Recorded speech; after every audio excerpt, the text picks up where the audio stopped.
তৎকালীন ব্রিটিশ বাংলার সাক্ষাৎ বিভীষিকা ত্রৈলোক্য তারিণী। একের পর এক লুট ও খুনের পিছনে থাকা এই ত্রৈলোক্য রাঁড়ের কথা শুনে মনে হতে পারে তিনি একজন পুরুষ বিদ্বেষী, কিন্তু তার টার্গেট লিস্টে বেশিরভাগই ছিল মহিলা। কিন্তু কেন? সোনাগাছিতে নিজের অঢেল সম্পত্তি থাকার পরেও কিভাবে তিনি হয়ে উঠলেন কুখ্যাত আসামি, আর কিভাবেই বা তার হত্যালীলার কথা জনসমক্ষে এলো? সেই রহস্যের কথা জানতে শুনুন রাঁড় কাহিনী গল্পের প্রথম পর্ব। শুনতে থাকুন।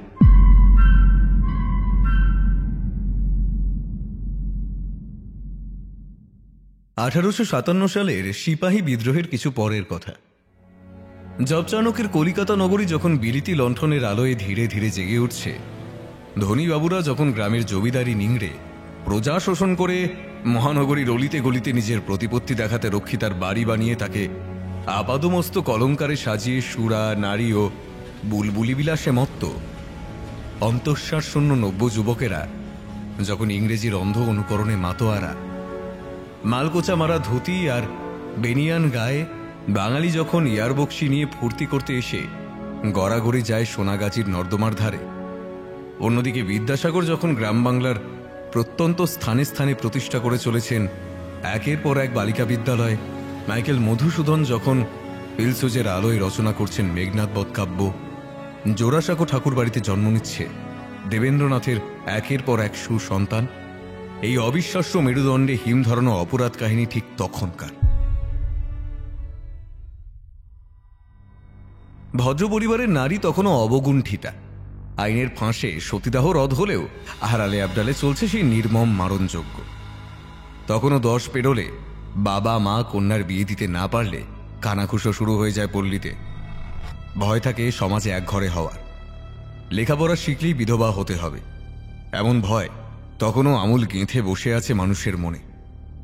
জাতপাত, কুসংস্কার, অশিক্ষা সব দিক থেকে অজগরের মতো আষ্টে পৃষ্ঠে বেঁধে রেখেছে সকলকে। সেই সময়ের এক কুলীন ব্রাহ্মণ কন্যা কিভাবে লজ্জাশীল রমণী থেকে হয়ে উঠল পোড় খাওয়া এক খুনি, অবলীলায় করে চলল একের পর এক খুন, শিহরণ জাগানো অপরাধ, হয়ে উঠল 19 শতাব্দীতে একমাত্র বাঙালি সিরিয়াল কিলার রমণী। এই কাহিনী ছত্রে ছত্রে রয়েছে তারই রুদ্ধশ্বাস বর্ণনা। সিপাহী বিদ্রোহ তখন সবে শেষ হয়েছে। শিক্ষিত ভারতীয় বিশ্বাস করতে শিখছে ব্রিটিশ শিকলের পরাধীনতাই আপাতত ভবিতব্য। মুঘল সাম্রাজ্যের শেষ অধীশ্বর বৃদ্ধ বাহাদুর শাহ জাফর বর্মায় এসে অপেক্ষা করছেন জান্নাতের ডাকে। এমন সময় গ্রাম বাংলার বর্ধমান জেলার একটি ছোট্ট গ্রামের এক কুলীন ব্রাহ্মণ বড়ই বিপদে পড়লেন। তিনি জাতে স্বভাবে কুলীন, অর্থাৎ এখনো পর্যন্ত পৈতৃক সূত্রে পাওয়া কৌলিন্য যথাযথ মর্যাদায় ধরতে রাখতে সক্ষম হয়েছেন, কিন্তু এবার বোধ হয় এই রক্ষণশীল ব্রাহ্মণের মান যায়।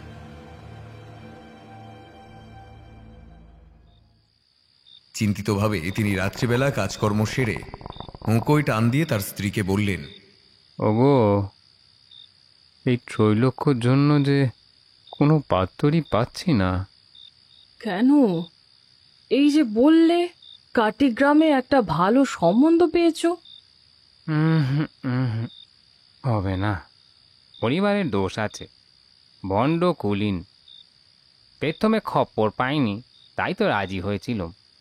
পরে ওই আসল কথাটা কানে এলো, ওই ঘটক বেটা টাকার পিশাচ বেমালুম না কিয়ে গিয়েছিল। ব্রাহ্মণী স্বামীর দৃষ্টি এড়িয়ে একটা দীর্ঘশ্বাস ফেললেন, আর চোখে তাকান অনতি দূরে ঘুমন্ত কন্যার দিকে। ঈশ্বরের কৃপায় এই একটিমাত্র সন্তান তাঁদের। অনেক সাধ করে নাম রেখেছিলেন ত্রৈলোক্য তারিণী। নিজের মেয়ে বলে নয়, এই পাড়া গায়ে সবাই স্বীকার করে ত্রৈলোক্যর মতো সুন্দরী এই গ্রামে আর একটিও নেই। বয়স 7 ফুরে 8-এ পড়তে না পড়তেই বন্যার মতো সম্বন্ধ আসা শুরু হয়েছিল। মেয়ে বেড়ে উঠছিল একেবারে পুঁই ডগার মতো তরতরিয়ে। কিন্তু ওই যে মেয়ের বাপের ভীষ্মের প্রতিজ্ঞা, একেবারে দোষ ত্রুটিহীন সমান কুলীন ঘর ছাড়া বিয়ে দেবেন না। একে একে সম্বন্ধ কমতে লাগলো। ওদিকে বয়স তো আর থেমে থাকার নয়, সে তো বেড়েই চলেছে। কি যে হবে কে জানে। ব্রাহ্মণীর দুশ্চিন্তায় রাতে ঘুম আসে না। এক চিলতে তক্তায় শুয়ে বাতায়ন পেরিয়ে ওপাশের অন্ধকার একফালি উদ্যানের দিকে চোখ চলে যায় তার। ত্রৈলোক্য গত আশ্বিনে 12 পেরিয়ে 13 পড়েছে। ইতিমধ্যে গ্রামে গুঞ্জন উঠেছে, এরপর মুখ দেখানো দায় হয়ে উঠবে। ত্রৈলোক্য 12 বছরের বালিকা, তখনকার গ্রামের প্রতিটি মেয়ের মতোই লেখাপড়া সে শেখেনি।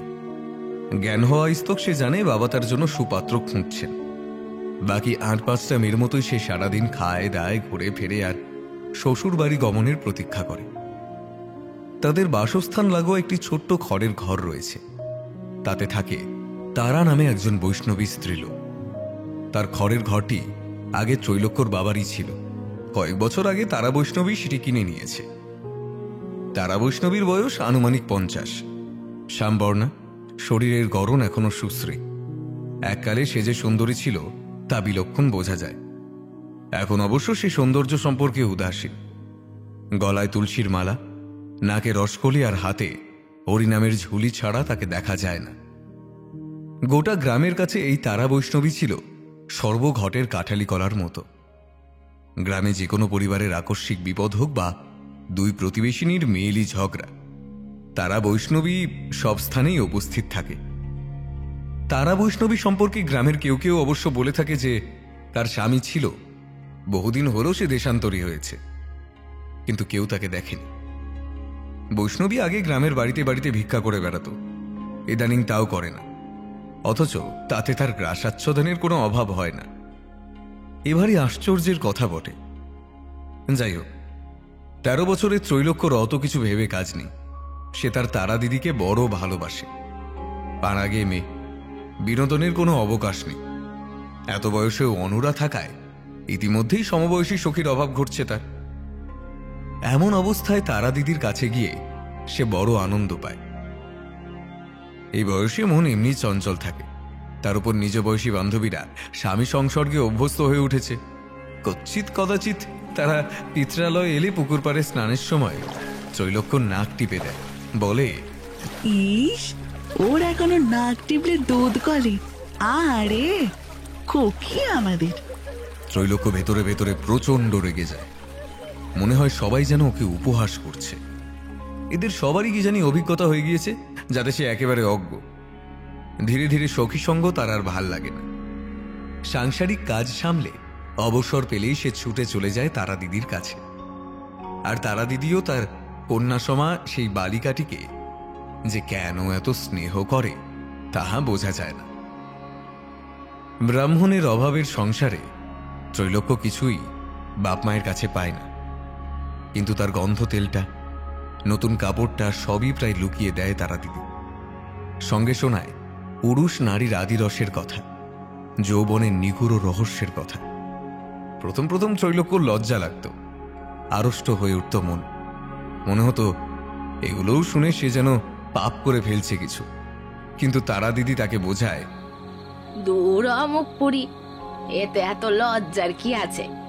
মেঘে মেঘে এত বেলা হলো, ঠিক বয়সে বিয়ে হলে একদিনে 2টো ছেলে পেটে ধরে ফেলতিস। ডিঙ্গি বয়সে বিয়ে হলে তখনও যদি কিছুই না বুঝিস, বর ছেড়ে দেবে ভেবেছিস? হ্যাঁ ওরে, পুরুষ মানুষ সমস্ত বউয়ের কাছে এগুলো চায়, বুঝলি? ত্রৈলোক্য অত কিছু বোঝে না। তারা দিদির অন্ধকার ঘরে পিদিমের বিবর্ণ আলোয় দেহতত্ত্বের কথা শুনতে শুনতে তার কর্ণমূল লজ্জায় আরক্ত হয়ে আসে। আবার ভালো লাগে কেমন যেন, শরীরে ঝিমঝিম ধরে, কেমন একটা সুখানুভূতিতে আচ্ছন্ন হয়ে পড়ে মন। রাত গভীর হলে একান্ত অনিচ্ছায় নিজের বাড়ি গিয়ে ঘুমানোর সময়ও মানুষ চোখে ভাসতে থাকে সেই সব রতি দৃশ্য। ত্রৈলোক্যর বাপকে বেশি দিন আর গ্রামের মান্যগণ্যদের গঞ্জনা সহ্য করতে হলো না। 13 পূর্ণ হওয়ার আগেই ত্রৈলোক্যর জন্য যেমন খুঁজছিলেন তেমনই একটি পাত্র পেয়ে গেলেন তিনি। পাত্রের বাড়ি পূর্ববঙ্গে, বয়স একটু বেশি, তা প্রায় 50। সে হোক, নিজেদের ঘর একেবারে স্বভাব কুলীন, যেমনটা ত্রৈলোক্যর পিতা চাইছিলেন। ব্রাহ্মণী একবার জিজ্ঞেস করেছিলেন, হ্যাঁ গা, পাত্রের বিষয় আশয় কেমন আছে গিয়ে একবার দেখে এলে হয় না? আহা, ত্রৈলোক্য কি আর শ্বশুর ঘর করবে নাকি যে গিয়ে দেখে আসতে হবে? বাবা জীবনে তো 15টার ওপর বিয়ে, ত্রৈলোক্য এখানেই থাকবে। ওই জামাই বাবা জীবন বছরে ওই একবার করে হয়তো আসবে। ব্রাহ্মণ গড়গড়া থেকে মুখ তুলে বিরক্তির সুরে বলেছিলেন, এই এই তুমি আর ব্যাগ রাধিও নি তো বাপু। একেই এত কম টাকায় কোনো কুলীন পাত্র বিয়ে করতে রাজি হয় না। এ হয়েছে এ আমার 14 পুরুষের ভাগ্যি। ব্রাহ্মণী ম্লান মুখে নিজের মনেই গজগজ করে। রাজি হবে না কেন? 50 বছর বয়স, আর কতদিন এভাবে ব্যবসা করবে? দাম তো কমাতেই হবে। ত্রৈলোক্য অত কিছু জানে না। নিজের বিবাহ স্থির হওয়া সংবাদ পেয়ে সে উৎফুল্ল মনে গিয়ে খবর দেয় তারা দিদিকে। তারা দিদি, আমার বিয়ে ঠিক হয়ে গেছে, সামনে পূর্ণিমায় লগ্ন আছে না, সেই দিন। ও মা, এই যে মোক্ষম সংবাদ। তারা দিদি এসে ত্রৈলোক্যর পান পাতার মতো মুখখানা স্নেহের আতিশয্যে চেপে ধরে নিজের বুকে। তা বরের কাছে কি কি রসের কথা কইবি, সব মনে আছে তো? ত্রৈলোক্যর মুখ লজ্জায় রাঙা হয়ে ওঠে। যা, কি যে বলো না তুমি তারা দিদি, আমি ওসব পারবো না। শোনো মেয়ের কথা, পারবি না কিলো, এত করে যে শেখালুম। ত্রৈলোক্য বোঝে তারা দিদি এখনই শুরু করবে আবার সেই শরীরী রসের কথা। অন্যদিন আগ্রহ ভরে শুনলেও আজ যেন কোথা থেকে এই রাজ্যের লজ্জা এসে ভর করে তার শরীরে। এক ছুট্টে সে পালিয়ে যায় ঘর থেকে। অবশেষে এক পূর্ণ লগ্নে আমাদের 13 বর্ষীয়া ত্রৈলোক্যর বিয়ে হয়ে গেল। বিয়ের শুভ লগ্নে শুভ দৃষ্টির সময় ত্রৈলোক্য অনেক আশা নিয়ে চোখ মেলেছিল, কিন্তু ভাগ্যের নিষ্ঠুর পরিহাসে তার সব স্বপ্ন তখনই খান খান হয়ে গেল। বর যে তার বাপের চেয়েও বড়। 50 বছরের শীর্ণ ক্লিষ্ট স্বামী পেয়ে তারা দিদির কাছে আহরণ করার শিক্ষা তো ব্যর্থ হলেই রাগে দুঃখে ত্রৈলোক্য অস্থির হয়ে উঠল।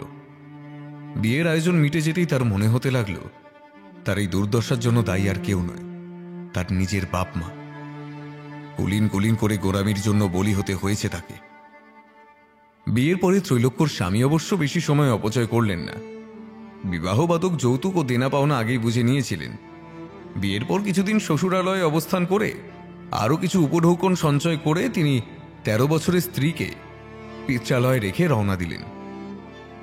গোটা বছরটা তাকে নানা অঞ্চলে ছড়িয়ে থাকা শ্বশুর বাড়িতে গিয়ে কিছুদিন করে থেকে স্ত্রীদের স্বামী সেবা করার সুযোগ দিতে হয়। এক জায়গা থাকার অবকাশ কোথায়?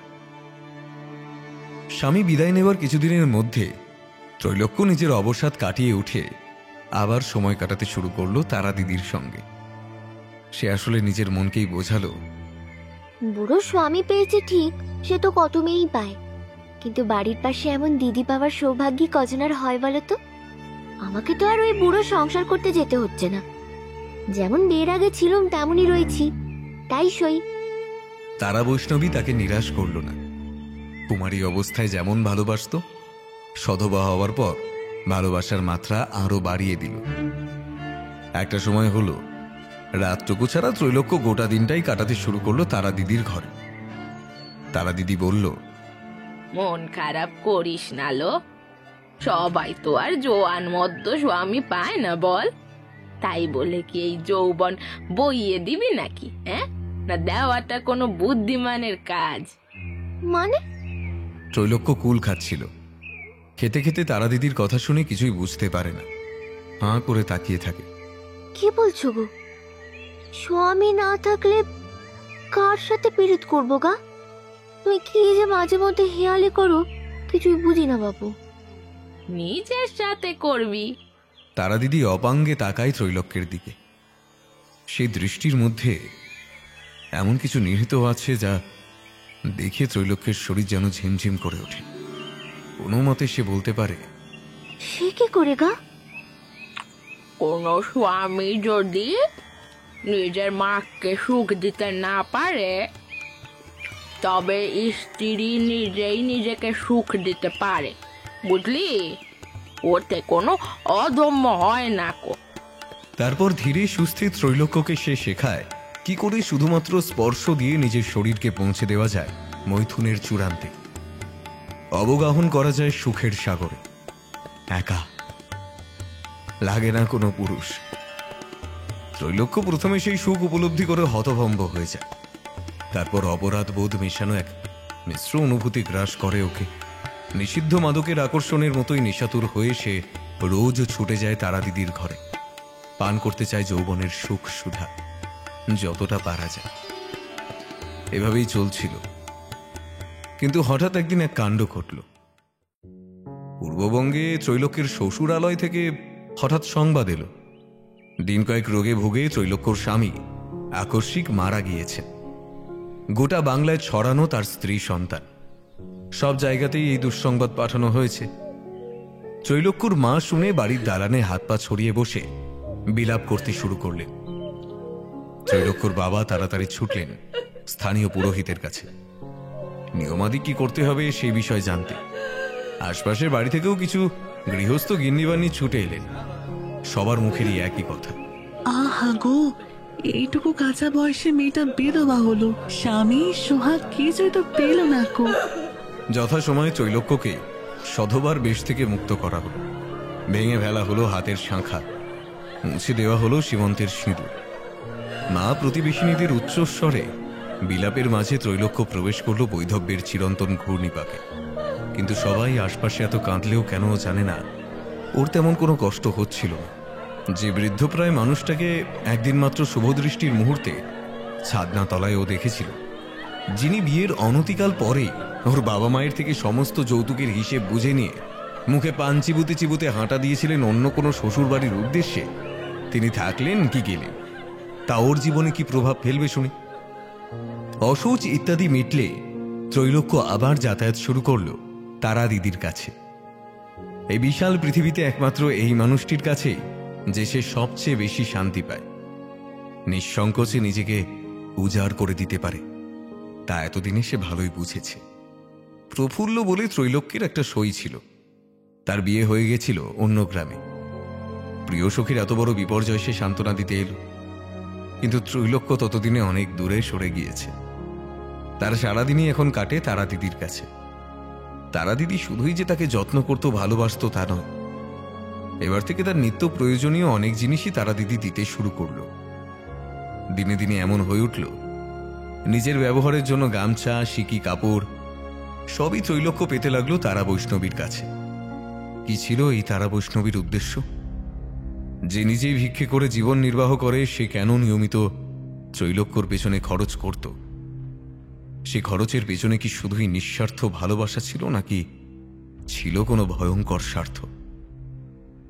150 বছরেরও বেশি সময় আগে পল্লী বাংলার কিশোরী ত্রৈলোক্য যদি এত কিছু বুঝত, তবে কি সে একবারও নিজেকে সংবরণ করত না? ত্রৈলোক্যর বাবা মা তারা বৈষ্ণবীর সঙ্গে মেয়ের এত হৃদ্যতা ঠিক পছন্দ করছিলেন না।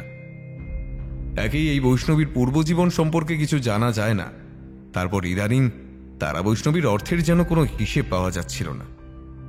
তারা অনেকদিন হলো ভিক্ষাবৃত্তি বন্ধ করে দিয়েছিল, তবু তার সমৃদ্ধি যেন ক্রমশ বেড়েই চলছিল। এর মধ্যে ত্রৈলোক্যর বাবা মায়ের সংসারে টানাটানি শুরু হলে সে ত্রৈলোক্যের হাত দিয়েও তাদেরকেও সাহায্য করতে শুরু করল।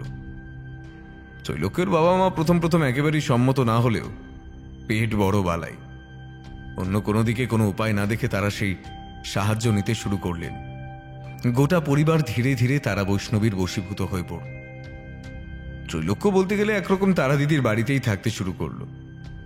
একদিন তারা বৈষ্ণবী কথায় কথায় বলল, ও মুখপুরি, তাড়াতাড়ি নে, ভালো একটা কাপড় পরে আয় দেখি, আয় মুখটা একটু ঘষে দি।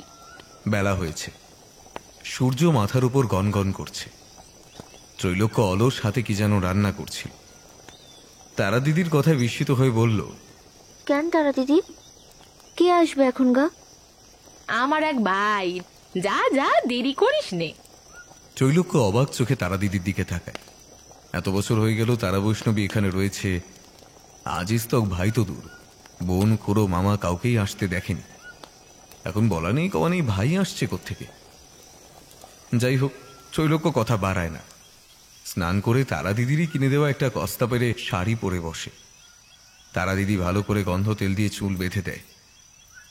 কিছুক্ষণের মধ্যেই সেই বৈষ্ণব ভাই এসে উপস্থিত হয়। ত্রৈলোক্যর চেয়ে একটু বেশ বড়, কিন্তু 30-এর নিচে। পরিষ্কার রং, গোলগাল গরম, মুখটা হাসি খুশি, চুলে টেরিটা বেশ ভালো করে বাগানো। ত্রৈলোক্য মাথায় ঘোমটা দিয়ে ত্রস্ত পায়ে ভেতরে চলে যাচ্ছিল। তারা দিদি হাসি মুখে ডাকে, কোথায় যাচ্ছিস লো? এখানে এসে বস, আমার ভাইকে অত লজ্জা পেতে হবে নেকো। ত্রৈলোক্যর তবু আড়ষ্টতা কাটে না। আজ পর্যন্ত কোনো সমক পুরুষের সঙ্গে বসেনি সে, এখন কি করে বসবে? তারা দিদির কোনো কাণ্ডজ্ঞান নেই। তার না হয় ভাই, ত্রৈলোক্য তো নয়। তারা দিদির ভাইটিও তেমন। অপরিচিত স্ত্রীলোককে দেখেও কোনো সংকোচ নেই, কেমন হাসি হাসি মুখে ত্রৈলোক্যর আপাত মস্তক দেখতে দেখতে বলে, এই তোমার সেই বোন? কি নাম গো তোমার? তারা দিদির নির্জন কুড়ে ঘরে তপ্ত দুপুরে ত্রৈলোক্য নির্লজ্জতার বহর দেখে মরে যায় আর কি। এমনভাবে যে কোনো পুরুষ সোজাসুজি কথা বলতে পারে তা তার বিশ্বাস হয় না। তারা দিদি বলে, ওর নাম ত্রৈলোক্য তারিণী, ভারী ভালো মেয়ে, কপাল যদিও মন্দ, এই বয়সে স্বামীকে কুইয়েছে রে গৌরব। ওর একটু ভালোবাসা দরকার, বুঝলি? ত্রৈলোক্যর বৈধব্য সংবাদ শুনে গৌরনামর লোকটির পুলক যেন আরো বেড়ে যায়। সে পায়ে পায়ে এসে দাঁড়ায় ত্রৈলোক্যর সামনে, এত কাছে যে তার নিঃশ্বাসের রোম এসে লাগে ত্রৈলোক্যর মুখে চোখে। তারপর এক সময় হাত দিয়ে খুলে দেয় ত্রৈলোক্যর মুখের আড়ালকে। আড়ষ্টতায় ত্রৈলোক্য কেঁপে ওঠে। হাজার সংকোচের মাঝেও সেই অনুভূতিকে নতুন করে আবিষ্কার করে ত্রৈলোক্য। বোঝে এমন অভিজ্ঞতা তার আগে কখনো হয়নি। সমেহনের সুখও যেন এর কাছে তুচ্ছ। সেদিন একটু পরেই গৌর চলে যায়। ত্রৈলোক্য ম্লান মুখে দাওয়ায় বসেছিল। তারা দিদি প্রথমে কিছু বলেনি, বোধহয় ত্রৈলোক্যকে গুছিয়ে নিতে সময় দিচ্ছিল। তারপর একসময় কাজ করতে করতে বলে ওঠে, আমাদের বষ্টুমিদের নিয়ম কি জানিস ত্রৈলোক্য? স্বামী মরে গেলেও বষ্টুমিরা অন্য পুরুষের কাছে আশ্রয় নিতে পারে, ওতে কোনো অদম্য হয় না কো, বরং একালে পরম সুখ পাওয়া যায়, আর পরকালে স্বর্গ লাভ। বুঝলি কিছু? তোর এত লজ্জার কি আছে? আমার গৌর কি খারাপ ছেলে নাকি? ত্রৈলোক্য কোনো উত্তর দেয় না, কিন্তু তার ষষ্ঠেন্দ্রিয় জানান দেয় এই সবে শুরু। গৌর আসবে, আবার আসবে, আর আসবে শুধু ওরই জন্য। ত্রৈলোক্য তারিণী তৎকালীন হিন্দু সমাজ তো বটেই, সমগ্র বিশ্ব অপরাধ জগতের কাছেই ছিল এক বিস্ময়কর ব্যক্তিত্ব। সেই সময় হিন্দু নারীকে দেখা হতো পুণ্যবতী পতিব্রতা রমণীর চোখে। সেই আঙ্গিকের সম্পূর্ণ বিপরীত স্রোতে হেঁটে কোনো স্ত্রীলোক যে এত নিষ্ঠুর হতে পারে, অবলীলায় করতে পারে একের পর এক নৃশংস খুন, তা যেন অকল্পনীয় হয়ে উঠেছিল অধিকাংশ নাগরিকের মনে। তৎকালীন লালবাজারে গোয়েন্দা দপ্তরের কর্তা প্রিয়নাথ মুখোপাধ্যায় ত্রৈলোক্যর অধিকাংশ অপরাধে তদন্ত করেছিলেন। দারোগার দপ্তরে লেখা তার ক্ষুরোধার বর্ণনায় যেন মূর্ত হয়ে উঠেছিল এই পিশাচিনীর ব্যক্তিত্ব। সেই সময় বিদেশে আর এক সারা জাগানো সিরিয়াল কিলার ছিল জ্যাক দ্য রিপার। 1888 সাল নাগাদ লন্ডনের দরিদ্র হোয়াইট চ্যাপেল অঞ্চলে তার একের পর এক হত্যাকাণ্ড জনসমাজে ত্রাস সৃষ্টি করেছিল। অন্যদিকে ত্রৈলোক্যরও টার্গেট ছিল মূলত বেশ্যা ও ইন্দ্রিয় সুখ চরিতার্থ করতে আসা মানুষজন। তাই দুই অপরাধীর মানসিকতার মিলে অনেকেই ত্রৈলোক্যকে এদেশের জ্যাক দ্য রিপার বলতে শুরু করে। কিন্তু কোন পরিস্থিতির শিকার হয়ে সাদাসিধে এক গ্রাম বাংলার কিশোরী এমন ভয়ঙ্কর দাগী আসামিতে রূপান্তরিত হতে পারে? সেই রূপান্তরের পেছনে কত রকম আর্থ সামাজিক পরিস্থিতি ও সংস্কারের দোহাই কাজ করে তা বোধ হয় আমাদের চোখে পড়তে চায় না। যাই হোক, ফিরে আসি ঘটনায়। ত্রৈলোক্যর আশঙ্কা সঠিক ছিল। গৌর নামক লোকটি এবার খুব ঘন ঘন আসতে শুরু করল। তারা দিদির বাড়ি আসার নাম করে এলেও তার সঙ্গে প্রায়ই আসতে লাগলো ত্রৈলোক্যের জন্য নানা রকমের মণিহারি দ্রব্য। ত্রৈলোক্য ইদানি অনেকটা সহজ হয়ে উঠেছে। আজকাল সে নিজে থেকেই উন্মুখ হয়ে থাকে কখন গৌর আসবে, এসেই তার জন্য কুলে বসবে উপহারের পসরা। রসিকতার ছলে খুলে দেবে ওর চুলের বেল। বাড়ির পাশে দিনের পর দিন এই লীলা সংঘটিত হতে থাকলেও তারা বৈষ্ণবীর চাতুর্যে আর সতর্কতায় ত্রৈলোক্যর বাবা মা এসবের কিছুই টের পেতেন। অবশ্য টের পেলেও কি করতেন বলা শক্ত, কারণ ততদিনে ওরা প্রত্যেকেই অর্থের জোরে তারা বৈষ্ণবীর করায়ত্ত হয়ে পড়েছিলেন। তারা বৈষ্ণবী যে আসলে একজন পাকা দালালের মতো ত্রৈলোক্যকে ধীরে ধীরে পাপের পথে ঠেলে দেওয়ার জন্য মধ্যস্থতার কাজ করছিল তা বুঝতে অসুবিধা হয় না। সম্ভবত বৈষ্ণবীর ছদ্মবেশে আসতে থাকা গৌর নামক সোনাগাছির সেই লোকটির সঙ্গে তার কোনো লাভজনক চুক্তি হয়েছিল, কিন্তু মানুষ ভাবে এক আর হয় আর। তারা বৈষ্ণবী কতদিনের মধ্যে সেই পরিকল্পনা বাস্তবায়িত করার উদ্দেশ্য নিয়েছিল তা জানা যায় না, কিন্তু হঠাৎ সে অসুখে পড়ল এবং দুদিনের সান্নিপাতিক জ্বরে তার প্রাণযন্ত্র চিরকালের মতো স্তব্ধ হয়ে গেল। ত্রৈলোক্য প্রথমে খুব কাঁদল। ত্রৈলোক্যর বাবা মাও শোকাচ্ছন্ন হলেন। গ্রামের কারোর সঙ্গেই ওদের মতো এত বেশি ঘনিষ্ঠতা তারা বৈষ্ণবীর ছিল না। কাজেই তারার অবর্তমানে তারা সকল সম্পদ তাঁরাই পেলেন। কিন্তু এরপরই গোলমাল শুরু হল। গৌর নামক সেই পুরুষটি আশা তো কমালই না, বরং সম্পূর্ণ বিনা বাধার পরিবেশে তার সাহস ভয়ঙ্করভাবে বেড়ে যেতে লাগল।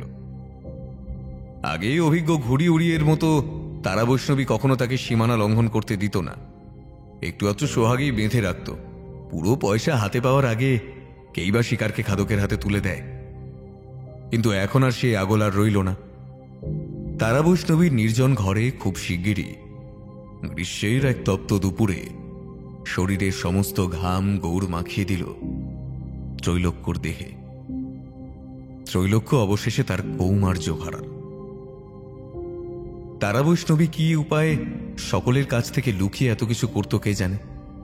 এতদিন কাকপক্ষীও টের পায়নি ত্রৈলোক্যর এই অভিসারের বিষয়, কিন্তু এখন এই সংবাদ আর চাপা রইল না।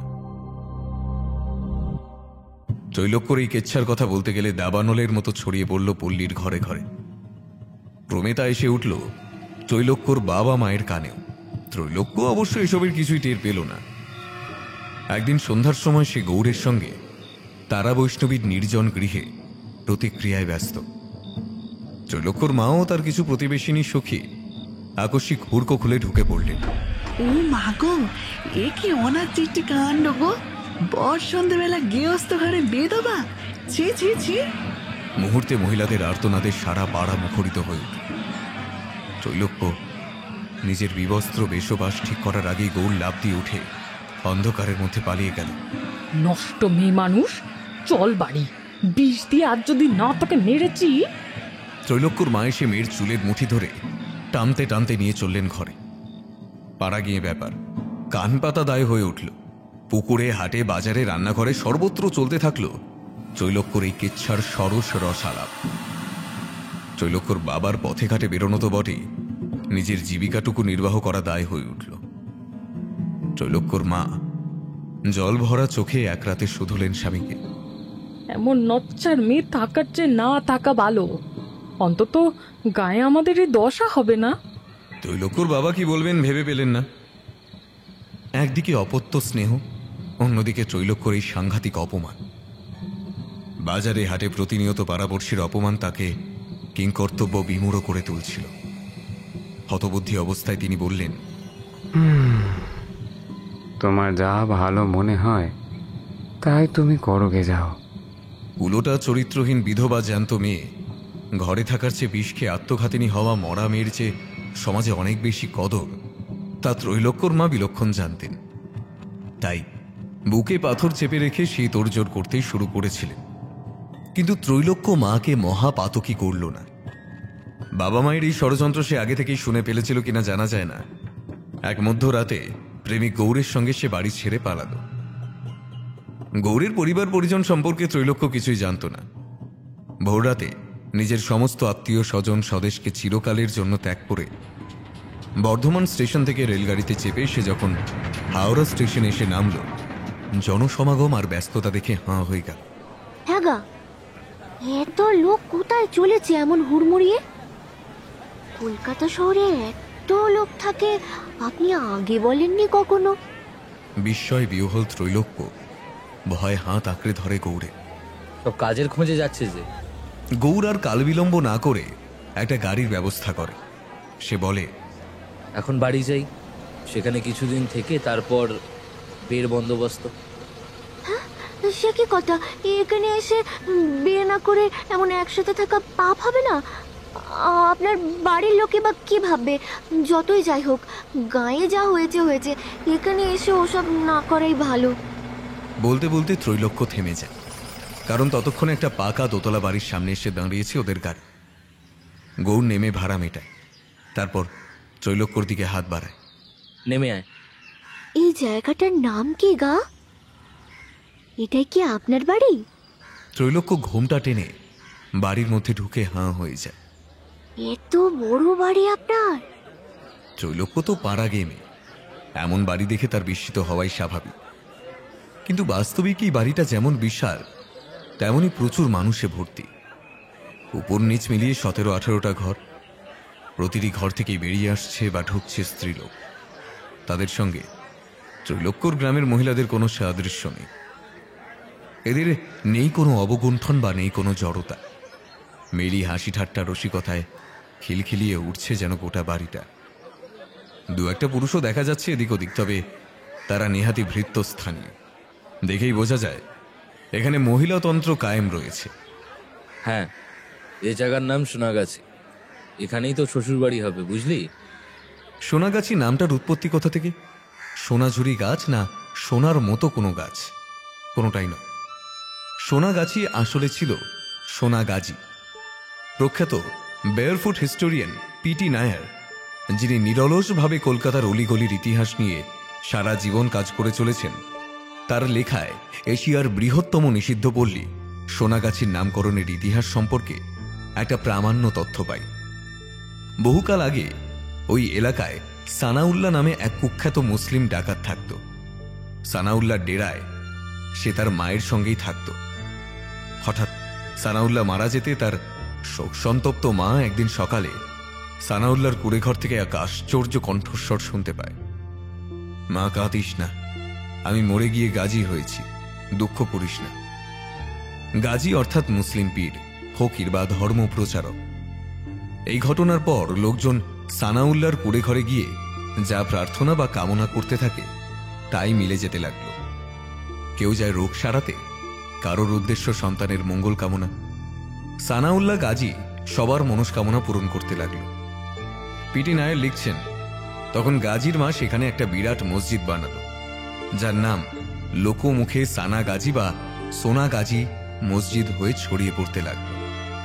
যদিও কালের নিয়মে সেই মসজিদ কিছু বছর পরে নিশ্চিহ্ন হয়ে গেল, কিন্তু ওই অঞ্চল চিরকালের জন্য সোনাগাজীর নামে পরিচিত হল। মসজিদের প্রমাণ এখনো সোনাগাছি সংলগ্ন রাস্তা, মসজিদ বাড়ি স্ট্রিট এর নামে রয়েছে। যাই হোক, ফিরে যাই আমাদের ত্রৈলোক্য আর গৌড়ের কাছে, যারা সবে মাত্র এসে প্রবেশ করেছে সোনাগাজীর এক বাড়িতে। ত্রৈলোক্য গৌড়ের কথার অর্থ বুঝেছিল। ওই বয়সেই সে এইটুকু বুঝেছিল, আর যাই হোক, এই অট্টালিকা কোনো গৃহস্থ মানুষের বসবাস হতে পারে না। এখানে এক একটি ঘরের মালিক এক একজন স্ত্রীলোক। তাদের এক একজনের বয়স্ক দাসী, কারোর আবার দেহাতি ভৃত্য। প্রত্যেকের খাওয়ার আয়োজন আলাদা, কেউ কারোর অনুগত না। গৌর সোজা তাকে নিয়ে গিয়ে তার জন্য একটা ঘর নির্দিষ্ট করে দিল। তারপর বলল, তুই গা ধুয়ে নে, সেই কখন বেরিয়েছিস, আমি কিছু কেনাকাটা করে আনছি এখন বাজার থেকে। ত্রৈলোক্য চারপাশের সবকিছু দেখে বিস্ময়ের চূড়ান্তে পৌঁছে যাচ্ছিল। এবার সে প্রাণপণ গৌরের হাত চেপে ধরল। আমার ফেলে যেও না গো, তোমার দুটি পায়ে পড়ি।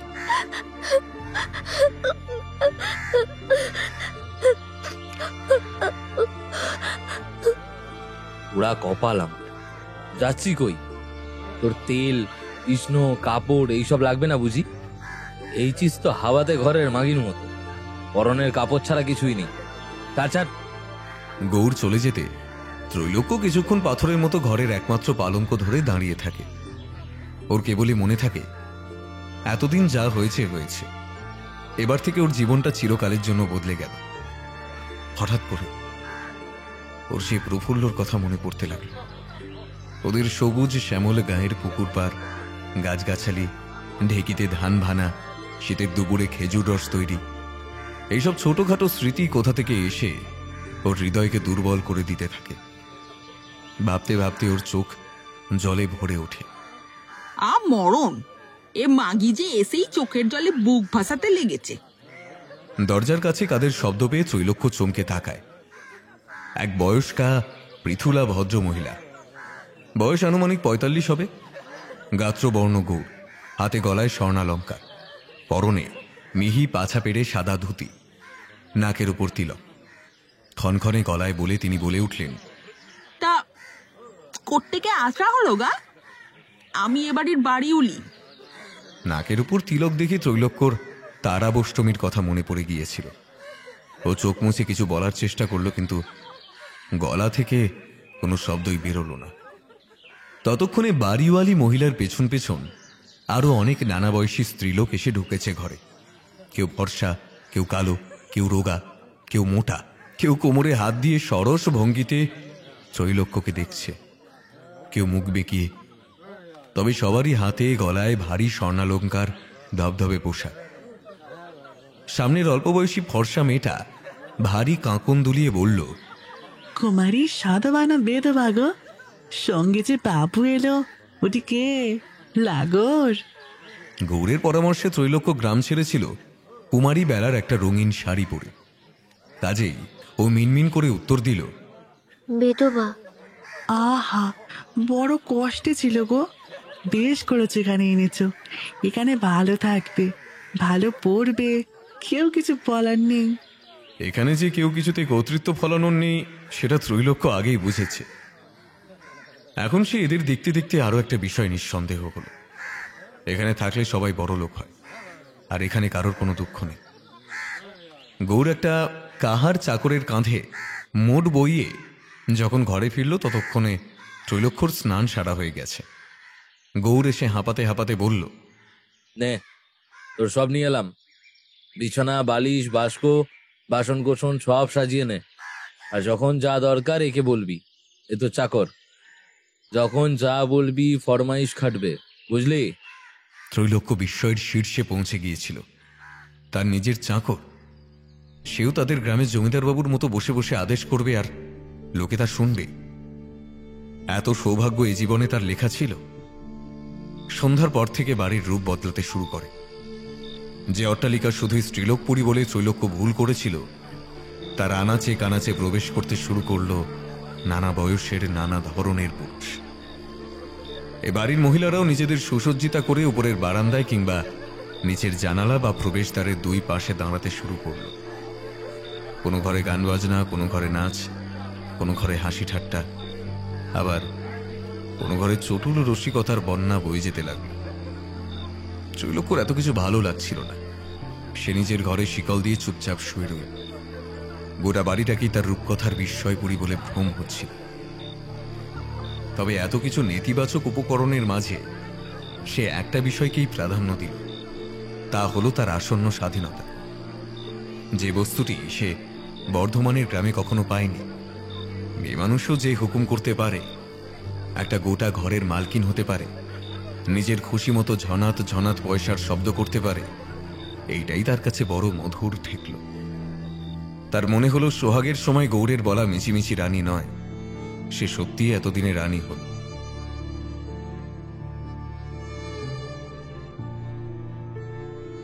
সেই রাতের পর 3 মাস কেটে গেছে। এই 3 মাসে পৃথিবীর সবকিছু যতই এক থাকুক, সূর্য একই নিয়মে উদিত হোক অস্ত যাক, ত্রৈলোক্যর জীবনে আমূল পরিবর্তন এসেছে। সে বহুগামিনী হয়েছে, সুরাপান শিখেছে, ধূমপানে অভ্যস্ত হয়েছে।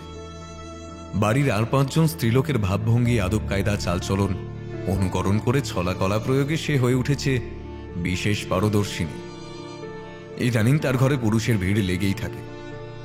প্রথম দিনের স্বপ্নের মতো পয়সা ফেলে সে আদেশ করে ভৃত্যকে। গৌরের ভূমিকা ত্রৈলোক্যর জীবনে খুব দ্রুত বদলে চলেছিল। এখানে সে ত্রৈলোক্যকে যখন নিয়ে এসেছিল, তখন ত্রৈলোক্যর চোখে সে ছিল প্রেমিক। ক্রমে সে হয়ে উঠল ত্রৈলোক্যর খদ্দের ধরার দালাল। ত্রৈলোক্য ইদানিং ওকেও ওর সেই চাকরের মতোই ভাই ফরমাস খাটায়, গালিগালাজ করে আর মাসান্তে গুজে দেয় কিছু পয়সা। নিজের এমন অধঃপতনে গৌরের অবশ্য তেমন কোনো অভিযোগ নেই। সে নিছকই সোনাগাছির খেপখাটা দালাল ছিল। উঠতি এক রূপজীবিনীর ছায়ার তলায় থাকলেই তো ভালোই, নিরাপত্তা অনেক বেশি। দিনে দিনে ত্রৈলোক্যর রূপ যৌবন, সর্বোপরি তার ছলাকলার খ্যাতি এমনভাবে ছড়িয়ে পড়তে লাগলো সোনাগাজীতে, অনেক পুরুষই শুধুমাত্র ত্রৈলোক্য রাড়ের সঙ্গলাভের আশায় হানা দিতে লাগলেন ওই বাড়িতে। ফলত ত্রৈলোক্যর সারা অঙ্গ সোনা ও বহুমূল্য অলঙ্কারে ভরে যেতে লাগল, সঞ্চয় উপচে পড়তে লাগল। কালীপ্রসন্ন সিংহ এই শহরকে বেশ্যা শহর আখ্যা দিয়েছিলেন। তিনি লিখেছিলেন, এমন পাড়া নাই যেথায় অন্তত 10 ঘর বেশ্যা নাই। হেথায় প্রতি বৎসর বেশ্যার সংখ্যা বৃদ্ধি হচ্ছে, বই কমছে না। দিন দিন যেভাবে তাদের সংখ্যা বাড়ছে, তাতে কোন ব্যক্তি তার কোলকে তার গব্য করতে পারেন? বাস্তবিকই তাই। 19বিংশ শতাব্দীর শেষভাগে কলকাতা শহরে পতিতাদের সংখ্যা এতই বেড়ে উঠেছিল যে 1857 সালের 11ই মার্চ সংবাদ প্রভাকর লিখল, গৃহস্থ বেশ্যায় মিশিয়া গিয়েছে। বাটির প্রভেদ বোঝা যায় না। তবে বেশ্যার যোগান এত বৃদ্ধি পাওয়াতে যে তারা কিছুমাত্র উপার্জন কম করত না, তা ত্রৈলোক্যর অতি অল্প সময় ধনী হয়ে ওঠা থেকেই বোঝা যায়। অবশেষে কয়েক বছরের মধ্যেই সোনাগাজীতে ত্রৈলোক্য একখানা বেশ বড়সড় 3তলা বাড়ি কিনে ফেলেছিল। সে বাড়ির বাহার দেখলে হাঁ হয়ে যেতেই হয়। তার উপর বাড়ির বাইরে 2 জন সশস্ত্র দারোয়ান, ভেতরে 5-6 জন দাসী, সব মিলিয়ে একেবারে যেন একটা ছোটখাটো সাম্রাজ্য, যার অধীশ্বরী ত্রৈলোক্য নিজে। ত্রৈলোক্য নিজে আমূল বদলে গিয়েছে এই কয়েক বছরে। তার মেজাজ এখন সবসময় সপ্তমেই চড়ে থাকে। পান থেকে চুনটুকু ঘষলে বাড়ির কড়িবর্গাগুলো পর্যন্ত ভয়ে কেঁপে ওঠে। সবাই তাকে তোষামত করে চলে। পরিবর্তন এসেছে তার চেহারাতেও। গ্রামের গুলমলতার মতো জড়সড় কিশোরীটি সে আর নেই। তার চেহারায় এখন সৌন্দর্যের সঙ্গে এসেছে পরিণত মেদ। লজ্জা, আড়ষ্টতা এইসবও তার চরিত্র থেকে এখন উধাও হয়ে গিয়েছে। পায়ের উপর পা তুলে একখিলি পান গুঁজে সে এখন অবলীলায় গায় প্রবোধ সরকারের লেখা অশ্লীল গান। কিছু গান সে নিজে লেখে। সে একা নয়, সোনাগাজীর অনেক বেশ্যাই তখন নিজে গান বাঁধত। সেগুলো পরবর্তীকালে বেশ্যা সঙ্গীত নামে প্রকাশিতও হয়েছে। মজার ব্যাপার, এই বেশ্যা সঙ্গীত নামক বইতে অনামী বেশ্যাদের রচিত গানের সঙ্গে সংকলিত করে দেওয়া হয়েছিল বঙ্কিমচন্দ্র চট্টোপাধ্যায়, গিরিশ ঘোষ বা দ্বিজেন্দ্রলাল রায়ের লেখা কিছু প্রণয় গীতি। যাই হোক, ত্রৈলোক্যর সুর, তাল, ছন্দের জ্ঞান ছোটবেলা থেকেই বেশ ছিল। পুরোদস্তুর দেহ ব্যবসায় নেমে গানের শিক্ষক রেখে সে সঙ্গীতে আরও পোক্ত হয়ে উঠল। শিখল ঠুংরি, গজল, কীর্তন, সঙ্গে নাচও শিখল কিছুটা। এতে তার খ্যাতি কয়েকদিনের মধ্যেই আরও ছড়িয়ে পড়ল। সোনাগাজীতে সবাই এক ডাকে ত্রৈলোক্য রারকে চেনে। এখন গৌর আর ওর দালাল হিসেবে তেমন কাজ করতে পারেন, প্রায় সে রোগে ভোগে। ত্রৈলোক্যর জন্য রয়েছে 3 থেকে 4 জন দালাল। ত্রৈলোক্যর সঙ্গসুখ পেতে গেলে আগে তাদের সঙ্গে খদ্দেরকে যোগাযোগ করতে হয়। দিন যায়, ত্রৈলোক্যর সমৃদ্ধি ক্রমশ ফুলে ফেঁপে ওঠে। এর মধ্যে বিসূচিকা রোগে মারা যায় গৌর। ত্রৈলোক্য বাইরের কাঠিন্যের বর্মের মাঝে একটু হলেও দুর্বল হয়ে পড়ে। হাজার হোক, এই মানুষটির হাত ধরে সে ঘর ছেড়েছিল। ভালো যে বেসেছিল তা বলা যায় না, বরং কৈশোরের প্রথম পুরুষ স্পর্শ পাওয়ার জন্য উন্মুখ শরীরের ক্ষুধা নিবৃত্তিতে সে গৌরকে ব্যবহার করেছিল বেশি। তবু গৌর মারা যাওয়ার পর মনে হলো বর্ধমানের ওর সেই জন্মভিটের শেষ যোগাযোগটুকুও যেন মুছে গেল। চিরতরে হারিয়ে গেল বাবা, মা, তারা দিদি, ওর ছোট্টবেলার সই, প্রফুল্ল সবাই। ও যেন আরো একা হয়ে পড়ল। চারপাশে এত টাকা, এত বৃত্ত, এত ঐশ্বর্যের মাঝে থেকেও অবসাদগ্রস্ত হয়ে পড়ত। তখন আরো তিরিক্ষি হয়ে উঠত তার মেজাজ। মনে হতো অসীম এক কালো গহ্বরে সে যেন ক্রমশই ডুবে যাচ্ছে, বন্ধ হয়ে আসছে নিঃশ্বাস। যাই হোক, সময় বয়ে চলল। ত্রৈলোক্যর জীবনেও এরপর সত্যিকারের প্রেম এলো। আর সেই প্রাণের পুরুষের হাত ধরে ত্রৈলোক্যর হাতে খড়ি হল অপরাধ জগতে। ত্রৈলোক্যের সেই প্রেমিকের নাম কালীবাবু। কালীবাবু নেহাতি একজন দরিদ্র ভদ্রলোক। দালালি ছিল তার জীবিকা। নিজের ক্ষমতার মধ্যেই সোনাগাজীর নিম্নবর্গীয় বেশ্যাদের কাছে গিয়ে তিনি নিজের ইন্দ্রিয় চরিতার্থ করতেন। ত্রৈলোক্যর কাছে আসার মতো আর্থিক ক্ষমতা তার ছিল না, তবু ভাগ্যের বিধান খণ্ডায়কে। একদিন তাই দেখা হলো দোহে। কালীবাবু এক ধনী ইয়ারবক্সি সমভিব্যাহারে সোনাগাজীর প্রখ্যাত ত্রৈলোক্য রারকে কিছুটা কৌতূহল, কিছুটা সম্ভ্রম নিয়ে দেখতে এলেন। প্রথম দেখাতেই কি যে হলো, ত্রৈলোক্য কালীবাবুর প্রেমে পড়ে গেল। কালীবাবুর পয়সা না থাক, রূপ ছিল প্রচণ্ড। অত্যন্ত সুপুরুষ কালীবাবুকে ত্রৈলোক্য এমন ভালোবাসতে লাগলো যে কয়েক মাসের মধ্যেই কালীবাবু নিজের মেসের পাট চুকিয়ে দিয়ে উঠে এলেন ত্রৈলোক্যের প্রাসাদোপম অট্টালিকায়।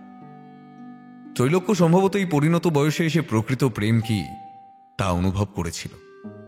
তার ভালোবাসার প্রাবল্য এমনই ছিল যে কাজের জন্য কালীবাবু কয়েক ঘন্টা বাইরে গেলে অবধি সে অস্থির হয়ে পড়ত। কালীবাবু একদিন বাড়ি ফিরতেই তাকে নিয়ে গিয়ে ঘরে খিল দিল ত্রৈলোক্য। আপনাকে কতবার না বলেছি আপনি আমাকে ছেড়ে কোথাও যাবেন না? পাগলির কথা শোনো, কাজে না বেরোলে বাড়িতে পয়সা পাঠাবো কি করে? পরিবারটা না খেতে পেয়ে মরবে যে। ছেলেটা তো মাত্র 1 বছরের। ত্রৈলোক্য ঠোঁট ফুলিয়ে কালীবাবুকে চুপ করিয়ে দেন। ঠাট্টা করবেন না কো। আপনাকে কতবার না বলেছি এই অনাথ চেষ্টির দালালি আপনি ছাড়ুন। আপনার যা লাগবে সব আমি দেব, বাড়িতেও পাঠাবেন সেখান থেকে। আপনি শোনেন কথা। আচ্ছা আচ্ছা, তাই হবে কোন। কালীবাবু হাসতে হাসতে ত্রৈলোক্যর নাক টিপে দেন।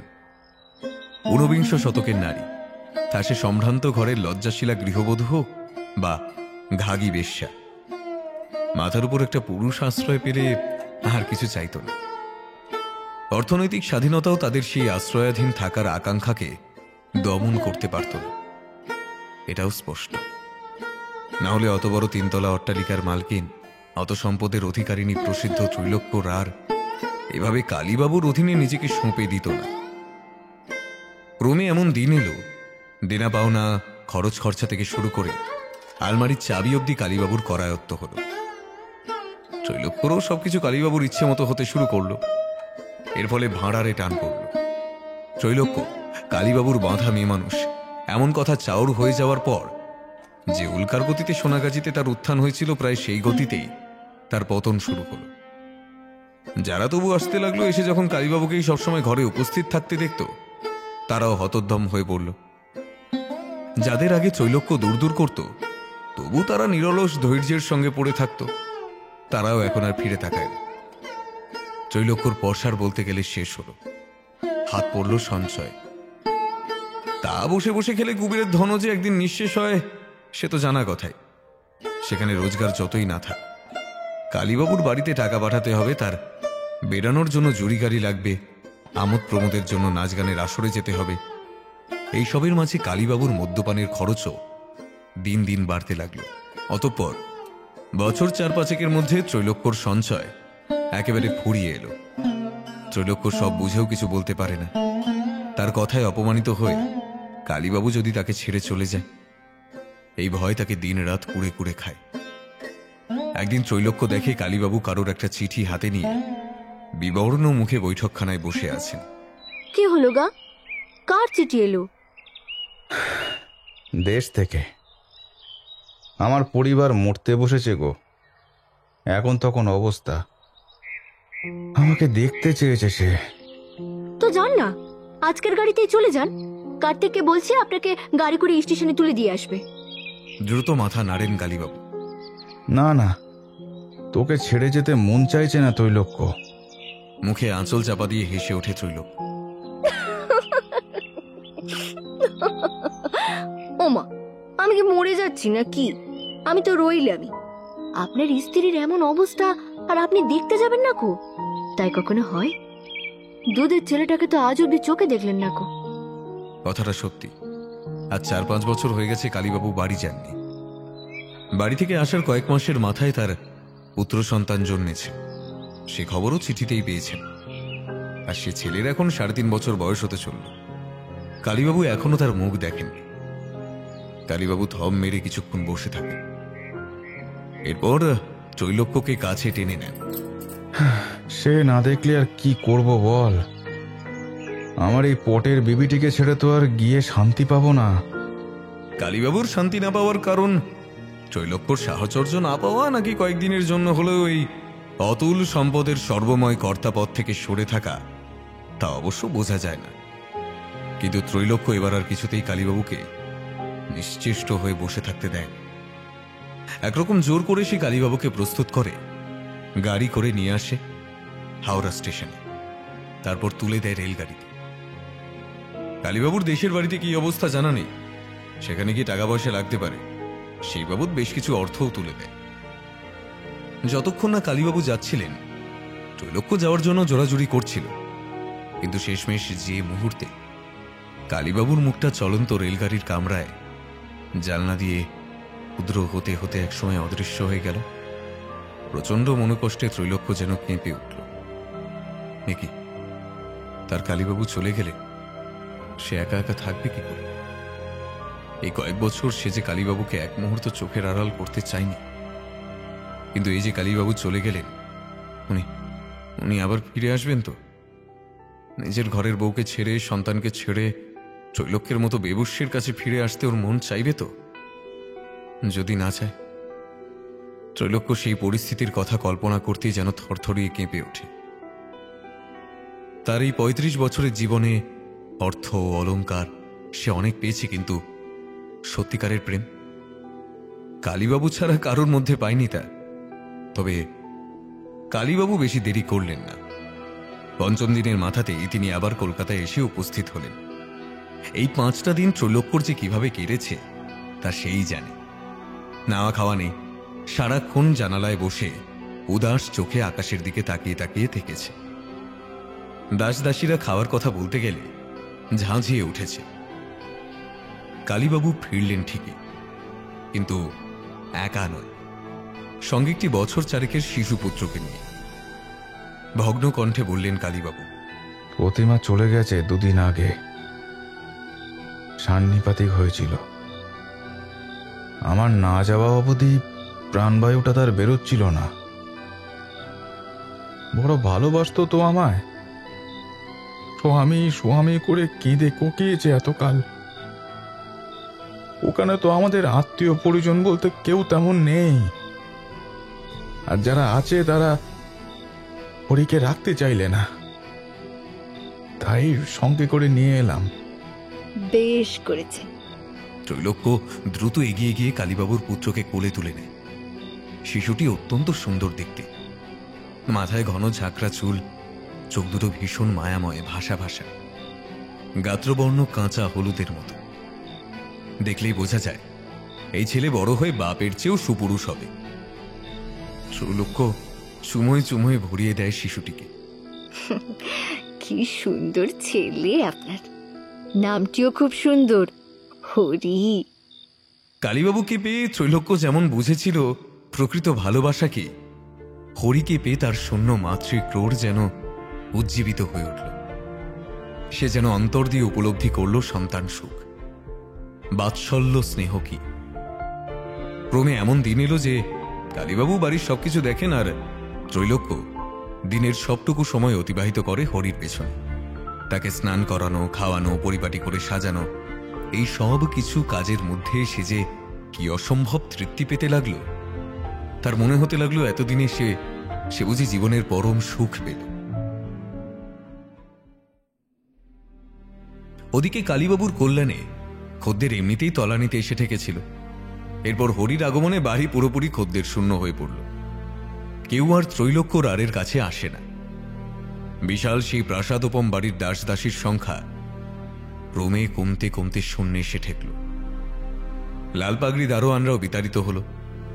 এমনকি ত্রৈলোক্যর জুড়ি গাড়িটিও কালীবাবু বিক্রি করে দিলেন। না করে উপায় কি, ঘরে তো কোনো অর্থই নেই। অতএব কালীবাবু হাত দিলেন ত্রৈলোক্যর স্বর্ণালঙ্কারের উপর। সেগুলো একের পর এক বন্ধক পড়তে পড়তে শিগগিরই অদৃশ্য হয়ে গেল। কালীবাবু কি করেন, আবার নিজের পুরনো পেশা দালালি করতে সচেষ্ট হলেন, কিন্তু এতদিনের অনভ্যাসে এই লাইন ভুলে গিয়েছেন। সবচেয়ে বড় কথা, শরীর এখনো অনেক বেশি আরামপ্রিয় হয়ে উঠেছে। ওদিকে তিনি কোনো সুবিধাই করতে পারলেন না। আর ঠিক এই সময় ঘটল কালীবাবু ত্রৈলোক্যের প্রথম দিককার অপরাধের সূত্রপাত। এভাবে তো আর চলছে না, একটা ফন্দি ঠাউরেছি ত্রৈলোক্য। ত্রৈলোক্য হরিকে খাওয়াতে ব্যস্ত ছিল। আজ দিন কয়েক হলো বাড়িতে খাবার দাবার সব তলানিতে এসে ঠেকেছে। নিজেরা আতপেটা খেয়ে থাকতে হচ্ছে, কিন্তু বাচ্চাটাকে তো আর অভুক্ত রাখা যায় না। সে বলল, কি ফন্দি? বাড়িতে মেয়ে মানুষ ভাড়া দেবেন ভাবছেন? আরে দূর, না না, মাগিগুলো থাকবে, খদ্দের আনবে, ঘরদোর নোংরা করবে, এদিকে ঠিক মতো ভাড়া দিতে বললে মুখ শুকিয়ে মরা মাছের মতো তাকিয়ে থাকবে। ওসবে কিছু হবে না, আমি একটা অন্য রাস্তা ভেবেছি, শোন। পরের দিন পরিকল্পনা মাফিক কালীবাবু শিং ভেঙে বাছুরের দলে মিশতে চলে গেলেন। সোনাগাজীর স্থানে স্থানে সন্ধ্যা থেকে ছেলে ছোকরাদের আড্ডা জমে। যারাই পাড়ায় এসে ইতিমধ্যেই চুলদারি পাকিয়ে ফেলেছেন, তারা এসব আড্ডায় সময় অপচয় না করে সোজা চলে যান অভীষ্ট রমণীর গৃহে। কিন্তু যেসব নব্যযুবকেরা প্রথম প্রথম আসে, প্রথমেই তাদের আড়ষ্টতা অতটা কাটতে চায় না। তারা এসব আড্ডায় ভিড় জমায়, মদ্যপান করে আর লোকের থেকে অভিজ্ঞতা শুনে সমৃদ্ধ হয়। কালীবাবু নিশানা করলেন ঠিক এই জাতীয় ধনী সদ্য যুবকদের। ভুলিয়ে ভালিয়ে ত্রৈলোক্য রারের সুখ্যাতির কথা বড়াই করে তিনি একজন করে বলির পাঠাকে রোজ নিয়ে আসতে লাগলেন ঘরে। নিয়ে আসা মাত্রই ত্রৈলোক্য তাদের সাদরে অভ্যর্থনা জানিয়ে মদ্যপানের আয়োজন শুরু করে। খদ্দেরটি নিজেরই টাকা দিয়ে বাইরে থেকে মদ কিনে আনা হয়। তাতে মদের চেয়ে জল অনেকটাই বেশি থাকে, তা থেকে বেশ কিছুটা লাভ হয়। তবে আসল লাভ এটা নয়। যুবকটির হাতে মদের পাত্র ধরিয়ে কালীবাবু বসেন পাশে, তার হাতে লম্বা চুরুট। যুবক বলে, আরে মশাই, আপনি খাবেন না? না না, আমার এই একটি নেশা, আপনি খান, সংকোচ করবেন না। এই বাবুকে গ্লাসটা ভরে দে তো। এমনি সময় কিন্তু কালীবাবু পারতপক্ষে চুরুট খান না। তারও আকর্ষণ ওই লাল পানীয়ের দিকেই, কিন্তু এখন তার অভিসন্ধি অন্য। ত্রৈলোক্য একপাশে মনোরঞ্জন করে যাবে, আর তিনি চুরুট খেতে খেতে যুবকের অমনোযোগিতার সুযোগ নিয়ে ক্রমাগত চুরুটের ছাই মিশিয়ে যাবে মদের গ্লাসে। মদের মধ্যে চুরুটের ছাই মিশলে যে কি ভয়ঙ্কর নেশা হয় তা অনেকেই জানে না। কিছুক্ষণের মধ্যেই সে প্রবল নেশার ভারে যুবক অচৈতন্য হয়ে পড়লে তার হাত থেকে একে একে খুলে নেওয়া হবে অঙ্গুরীয়, জেব থেকে বের করে নেওয়া হবে তার সর্বস্ব, এমনকি পরিধানের পোশাকটিকেও নিষ্কৃতি দেওয়া হবে না। অন্তর্বাস পড়া অবস্থায় তাদের ছুঁড়ে ফেলে দিয়ে আসা হবে সামনের কোনো এক নর্দমায়। সোনাগাজীর রাস্তায় দুপাশের নর্দমায় মাতালদের পড়ে গড়াগড়ি যাওয়াটা বিচিত্র কিছু নয়। এও তেমনভাবেই সেখানে পড়ে থাকবে সারা রাত, তারপর পুলিশ এসে নিয়ে যাবে থানায়। এই ধরনের যুবকেরা সকলেই ধনী পিতার অধঃপাতে যাওয়ার সন্তান। অনেকেই রীতিমতো নামি দামি বুনিয়াদি বংশের ছেলে। নতুন নতুন এই পাড়ায় আসার আড়ষ্টতা কাটেনি, কাজেই বেবুসে বাড়ি গিয়ে সর্বস্ব খুইয়েছে এমন কথা তারা নিঃসংকোচে থানায় বলে অভিযোগ দায়েরও করতে পারবে না। এইভাবে একটি করে রাজানি ত্রৈলোক্য আর কালীবাবু মিলে চালিয়ে যেতে লাগল। কিন্তু এভাবে আর কতদিন? প্রতারিত ছেলে ছোকরার দল লজ্জার মাথা খেয়ে থানায় অভিযোগ করতে না পারুক, আরো 5 জন এয়ারবক্সিকে সাবধান তো করে দিতে পারে। কয়েক মাসের মধ্যেই মোটামুটি এককালের প্রসিদ্ধ বেবুসে ত্রৈলোক্য রারের এখনকার কীর্তিকলাপ লোকমুখে দ্রুত ছড়িয়ে পড়ল। এখন নতুন কেউ আড্ডার থেকে এলে আগে থেকেই এমন বিপদের কথা জেনে সাবধান হয়ে যায়। অতঃপর বিপদের ঘূর্ণিপাকে ত্রৈলোক্য আর কালীবাবু আবার একই বিন্দুতে এসে পড়লেন। ওদিকে হরি বড় হচ্ছে, সেই বাবদ খরচ বাড়ছে।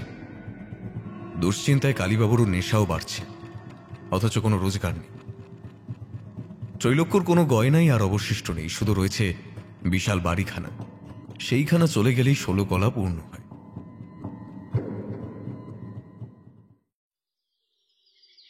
একদিন ত্রৈলোক্য স্নান সেরে বেরিয়ে সবে মাথা মুছছিল। কালীবাবু হন্তদন্ত হয়ে এসে বললেন, এই দেখ কাকে ধরে নিয়ে এলুম। উমা, এই যে গণেশ বাবু, অনেকদিন পায়ের ধুলো পড়েনি, কি খবর আপনার? কালীবাবুর সঙ্গে পরিচয়ের প্রথম দিকে বেশ কয়েকবার এই গণেশ নামক ব্যক্তিটি এখানে এসেছিল কালীবাবুর সঙ্গে। ইনি কালীবাবুর একজন পেয়ারের দোস্ত। আগে দালালির সময় একসঙ্গে কাজ করতেন, এখন অনেক কাল যোগাযোগ নেই। গণেশ কান অব্দি এঁটো করা হাসি হেসে বলল, এই তো চলে যাচ্ছে। কালীবাবু গণেশকে নিয়ে বৈঠকখানার ঘরের দিকে যেতে যেতে বললেন, তাড়াতাড়ি আয় ত্রৈলোক্য, একটা ভালো কথা আছে। ত্রৈলোক্য কিছুক্ষণ পর যখন বৈঠকখানায় প্রবেশ করলো তখন সেখানে গভীর আলোচনা চলছে। কালীবাবু এক হাতে মদের গ্লাস নিয়ে বলে চলেছেন, তোমার সঙ্গে তো বলছো বড় কর্তার কোনো পরিচয়ই নেই, তো তিনি তোমার মুখের কথা বিশ্বাস করবেন কেন? একই পাড়া গেয়ে মানুষ। আহা, তুমি বুঝতে পারছো না কালী, বড় কর্তার সঙ্গে আমার আলাপ নেই তো কি। আমি যাকে পাকড়েছি তিনি থাকেন কলকাতায়, কিন্তু বাড়ি ওই গাঁয়ে। বড় কর্তার কেমন ধারা কুটুম হয়, তিনি যোগাযোগ করবেন বড় কর্তার সাথে। এবার বুঝলে কি না? মানে তুমি বলছো এই কলকাতায় থাকা কুটুম লোকটি আমাদের মতলব জানে? আরে না না, তিনি ভালো মানুষ, মনে কোনো কাঁদা নেই। ও সব দিকে একেবারে নিশ্চিন্তে থাকো দেখি। শুধু দরকার একটা কচি মেয়ে মানুষের, ব্যাস। ত্রৈলোক্য কিছুই বুঝতে পারছিল না। ও ফ্যাল ফ্যাল করে তাকিয়ে থেকে কালীবাবুকে বলল, কি কথা আপনারা বলছেন কিছুই বুঝছি না যে। কারবে দেবেন গা? রোসো রোসো সব বুঝিয়ে বলি। গণেশ একখানা সরেশ মতলব ফেঁদেছে, বুঝলি? কালীবাবু মদের গ্লাসটা রেখে নড়ে চড়ে বসলেন। ক্ষত্রিয় ব্রাহ্মণদের নাম শুনেছিস? ক্ষত্রিয় ব্রাহ্মণ?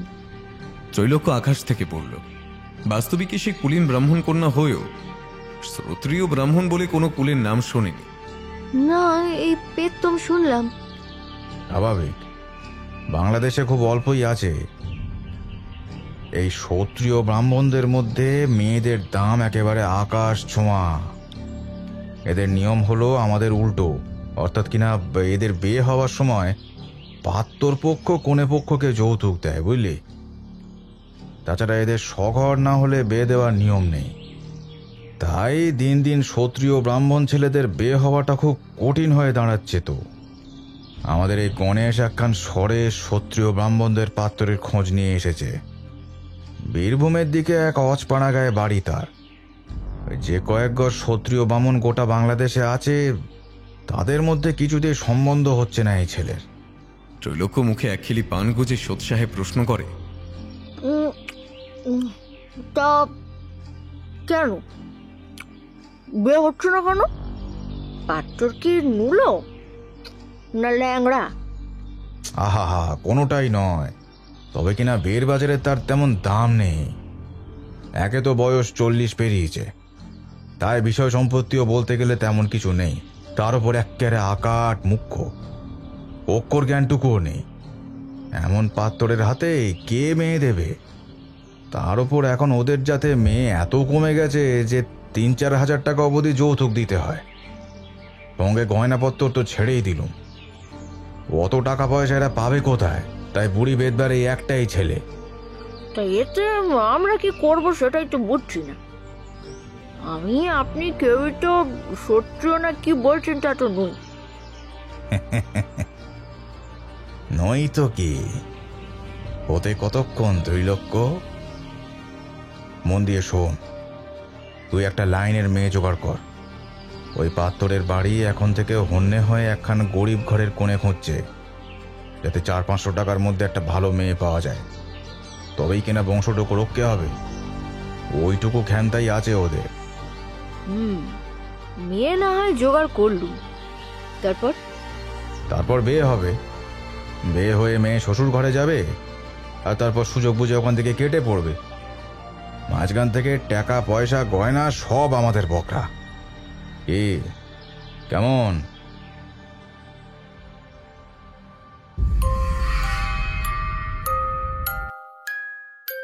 শুনছিলেন দেবারতী মুখোপাধ্যায়ের কলমে রার কাহিনী গল্পের প্রথম পর্ব। আজকের গল্প পাঠে ছিলেন ব্রতদীপ। গল্পের সূত্রধার আমি দেবাঞ্জন। অন্যান্য চরিত্রে বর্ষা, অধ্যায়, শুভ্রকমল, তৃষা, পার্থ, অভিযান, সৌরভ সাহা, সৌরভ রায়, সঞ্চিতা, সায়র, প্রদীপ্তা, দীপ্তিমান, দিব্যেন্দু, সমুদর্শী, রৌনক, অস্মিতা, স্নেহাদ্রি, সৃজিতা, অভিক এবং মোনালিসা। সম্পাদনা এবং কাস্টিংয়ে সৌরভ, পরিচালনায় দেবারতী মুখোপাধ্যায়, ভিডিওর ভিজুয়াল এফেক্টসে সৌরভ, এডিটিংয়ে সায়র ও পোস্টার ডিজাইনে কৃষ্ণেন্দু মণ্ডল।